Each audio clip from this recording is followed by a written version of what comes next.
Hi there, it's Sam from Pootles.co.uk. Thank you very much for joining me today. Today's project is this one. I want to say it's a quick and simple project, but lining up all of the dies for this, not so quick. But yeah, it's quick in terms of you don't need to make the box because the box is made for you. And this is one of the new, I think we're calling it paper pumpkin boxes. So we don't get paper pumpkin in Europe, although there is a one-off coming in August, but these boxes are fabulous. They're really lovely, and it's that with a bit of paper, a die cut phrase, because essentially that is what it is, a bit of ribbon and some lovely, you playing with patterns, resin dots, good to go. So I'm going to show you how to put it together. This is it's food grade, so you can see the shine on this side. So this is food grade, so if you want to gift food to a friend, or you have a food hygiene certificate, you can use these. And it's plain on the other side, so you can stamp that, you could ink it in whichever variety you want to, maybe, I don't know, watercolour, something like that. But yeah, really easy to put together. You just fold all the bits, and you don't need to burnish them particularly. Just fold all of your tabs and bits up, like that. And then these ones here, they're going to come in first, because this bit here is going to go over it and lock it in place, just like that. And if you do the same on the other side, it's brilliant. I love this. It's almost like a pizza box style, and in there like that. Those ones and that one, they all tuck inside the box. Oh, I forgot to fold that one. They tuck inside the box. Whoopsie, like that. And then these ones slide down that little gap there. I've actually made a box, and it's a traditional pizza box style like this, but I made it the first year I was a demonstrator when my camera setup wasn't so special. But you're welcome to go and have a look on my blog, 2013, and it would be, I think I called it traditional pizza style, and it does this locking in like that did. Okay, so the finished dimensions of this box, it's 14.5 by 10 by 2.5 centimetres. And let me just turn my piece of grid paper. Actually, let me just turn the whole lot over. Oh look, that was from me from Stampin the other day. With my customer thank you cards. So it's 5 3/4 by, I'm going to say a hair under 4, by 3 7/8 by a shade over 1. So to cut my piece of DSP, basically I want the same measurement as the top bit, which is 5.5 by 3 3/4. So I'm going to grab my trimmer, and the paper is going down first. What did I say? 5.5 by, I can't remember now, 3 3/4. 5.5 by 3 3/4. Okay, so that's my paper that's going to sit on the top, and then I want a piece of cardstock that's going to go over it but still leave a little border. So that needs to be, I'm going to make it 1/4 centimetre smaller. So 3.5 by 5 1/4. Okay, so this is Purple Posy cardstock, beautiful colour. If you want to get it in ink, we don't have it as an ink. It was one that we couldn't get the manufacturers to make correctly for us, or to get the formulation correct. But yeah, you can get it by doing 2nd generation Highland Heather. Okay, right. So here's where the fun starts. We're going to use the Playful Alphabet dies, and they are small letters. I love it. So you've got all of them on one piece. And what am I going to write this time? I'm going to write thank you again. So all of the letters, when you take them off, you've got an outline image on this piece of paper, so you can't lose them. Or if you do, you know where they are. T-H-A, where's my N? Okay.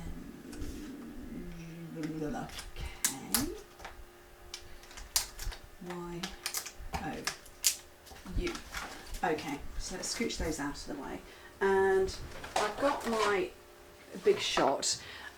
When I tried this with my magnetic platforms, and I mentioned the other day, but I've got the Big Shot magnetic platform is lots of different little magnets, so you might have bits of it lined up, but it's going to jump around all over the place, and it was driving me batty.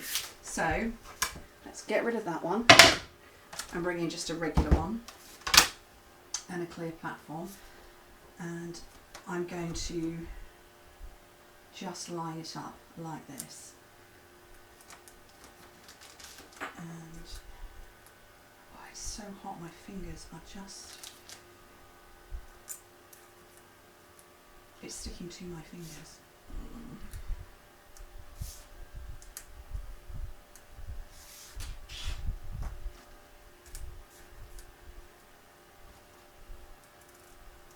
Now, if I was sensible and still owned washi tape, which I don't anymore, I'd stick all this in place with washi tape, but I don't. So, fingers crossed, everybody. I'm going to lay my other cutting plate on the top. Slide. I just jumped to the A. Ugh. That A just moved. Oh no. I did it first go on the original sample.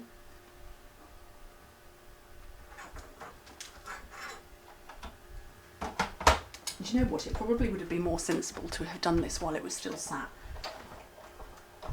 on my big oh, I haven't got the right plate. I'm missing a plate. No. Oh, I wonder if it will work if I put it in this way round. I should have put this one on first. Oops. Oh, roll on the Stampin' Up cutting machine. Okay. I want to jump to the O. Oh well. The theory was there that I was going to show you how to do it, but apparently I can't. Okay, so I need to keep a couple of bits. I need to keep that bit and the centre of the A, which is apparently missing. Where's that gone? Is it still stuck in the A? Oh. Oh, there it is. Tiny, tiny, tiny little piece. Okay, so what I'm going to do is I'm going to mount this wibbly effort with dimensionals.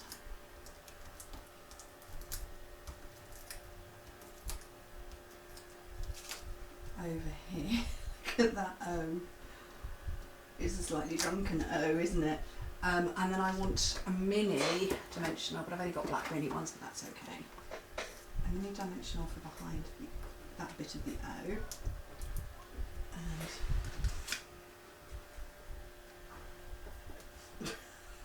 And that really is a bad O. Oh, it doesn't matter. What have I done? Where's that bit gone now? That little bit of A. I don't know where it's gone.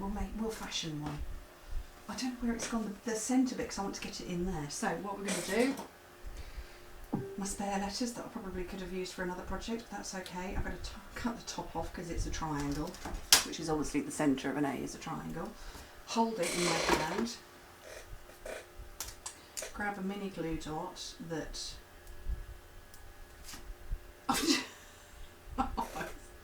today's farcical video. So I turned it into a little ball, get it behind that triangle, and get it off there, and then pop that into position. There we go. Right, so, oh, I've got Seal and Seal Plus since I last saw you. So, sometimes I find that my seal needs to be advanced a little bit. And you need a light touch with it. Oh, shall I make this a useful video and actually give you a tip on how to use Seal and Seal Plus? Well, let's bring this one round. I will give you some tips. Let me just get the ribbon on here. So this is the ribbon. How if I cut it open with scissors? This is a triple pack with Coastal Cabana is the third ribbon. So I've got a purple posy, ombre, and is it blueberry bush? Blueberry bush. We don't have blueberry bush anymore. Night of Navy. Night of Navy there.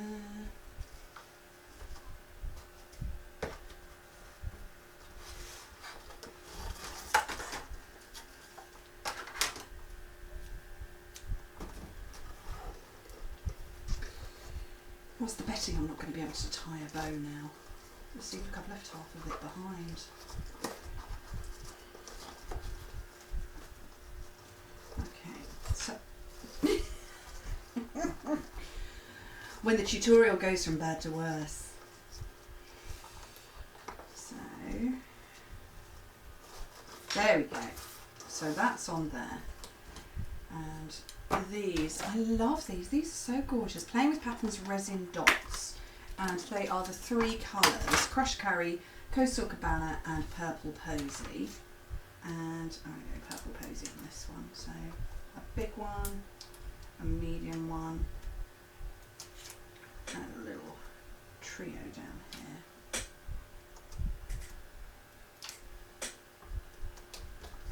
Bravo. Love that. That's so cute. Right, okay, let's do something useful for you. I'll put all of those away. But that's the brilliant thing about this, is that I know that well, apart from the fact that I will spell the word when I put it back, but you'll know if there's anything missing. Okay, let me get some black cardstock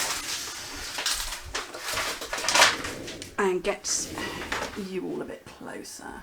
So, Seal Plus. So Seal is very similar to Fast Fuse that we had before. It's quite strong. You don't officially need to do the tick mark that you did before, but it does help, because you see I've just got a little stringy bit there, and that's when I would need to then advance it a bit. So it's similar, and I just find a nice light touch and a little gentle tick off, no problems whatsoever. Okay, Stampin' Seal is different, so let me advance that for you. This is the reason why I brought you close up. And I really hope my camera's focusing. It has, brilliant. So can you see all those little lines? So Fast Fuse that we had before, you had to do that sort of tick to break the seal. This is a super strong adhesive, but you don't need to do that, because actually these are all tiny little individual pieces of adhesive strung together on a backing tape. And a bit like the seal, I do find, I need another bit of cardstock. Oh, the world's tiniest bit of black. I do find that you do need to do a little bit of a tick, but if it has stopped and you're not getting anything out, I'm not going to be able to make it do it, so you're not getting anything out. Well, you just roll it on a tiny little bit with your finger. Look, you can see. Oh, focus on me, not the stuff in the background. Focus, focus, focus. There we go. You can see I've got a stringy bit on my finger. But yeah, you just advance it on a little bit. And you're good to go. Brilliant, love it. It's now welded to my desk. So, dual video. Project and tips. Anyway, thank you ever so much for joining me. Hope to speak to you very soon. Bye.